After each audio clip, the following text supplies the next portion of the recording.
Good afternoon સમાચારો સાથે હું છું હિના। સૌપ્રથમ વાત કરીએ અમદાવાદની તો અમદાવાદમાં આવકવેરા વિભાગ દ્વારા 5 જેટલા જ્વેલર્સ ગ્રુપ પર દરોડાની કાર્યવાહી કરવામાં આવી હતી। આઈટી વિભાગે માણેક ચોક સેટેલાઇટ અને સીજી રોડ પર જ્વેલર્સની ત્યાં દરોડા પાડવામાં આવ્યા હતા, જેમાં આઈટી વિભાગે 30 કરોડના બેનામી દસ્તાવેજો જપ્ત કર્યા છે।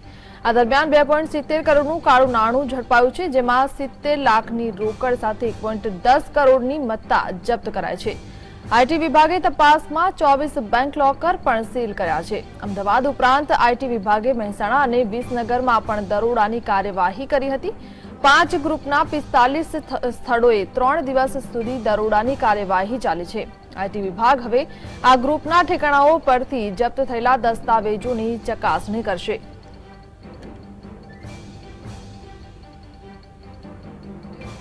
અમદાવાદમાં માણેક ચોક સેટેલાઇટ અને સીજી રોડ પર દરોડા પાડીને બેનામી સંપત્તિને આઈટી અધિકારીઓએ સર્ચ દ્વારા જપ્ત કરી છે। 5 જ્વેલર્સ ગ્રુપ પર તવાઈ બોલાવી અને હાલમાં પણ આઈટીના અધિકારીઓ તપાસ કરી રહ્યા છે।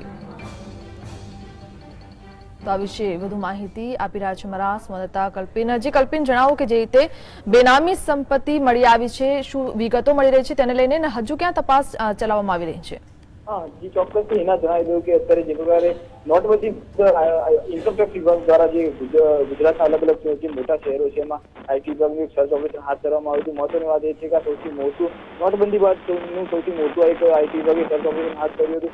અમદાવાદના માણેક ચોક વિસ્તારમાં અલગ અલગ વિસ્તારમાં આઈટી વિભાગે સર્ચ ઓપરેશન હાથ ધર્યા હતા। એ દરમિયાન અલગ અલગ વેપારીઓ તેમજ અલગ અલગ ઉદ્યોગપતિઓ સાથે અલગ અલગ પ્રકારના વિવિધ પ્રકારના જે કાળા નાણાં હતા એ આજે આઈટી વિભાગે જપ્ત કર્યા છે। મહત્વની વાત એ છે કે હાલ આઈટી વિભાગે જે અલગ અલગ લોકોની સંપત્તિઓ બેનામી સંપત્તિઓની જપ્ત કરી છે એ તેના અલગ અલગ આંકડાઓ પણ બહાર આવી રહ્યા છે। તો આ જ મામલે આઈટી વિભાગે જે ઝવેરી લોકો છે હાલ એ લોકોની વધુ તપાસ હાથ કરી છે।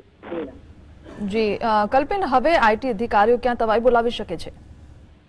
જી, ચોક્કસથી કહી શકાય કે જે પ્રકારે એ નોટબંધી બાદનું જે બેનામી એ કાળું નાણું જે બહાર લાવવાની એક વાત હતી, નરેન્દ્ર મોદી વડાપ્રધાન નરેન્દ્ર મોદી દ્વારા એક જાહેરાત કરવામાં આવી હતી કે આ નોટબંધી બાદ 30નું કાળું નાણું બહાર આવશે। એને ધ્યાનમાં લઈને આઈટી વિભાગે સર્ચ ઓપરેશન હાથ ધર્યું હતું અને એના જ પરિણામ રૂપે અત્યારે જે પ્રકારે ગુજરાતમાં પરિસ્થિતિ જોવા મળી રહી છે, આઈટી વિભાગમાં ઠેર દરોડા પાડવામાં આવી રહ્યા છે।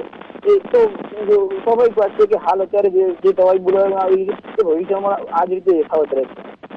જી બિલકુલ કલ્પિન, આપ બની રહેશો, ફરી આપનો સંપર્ક કરીશું। તો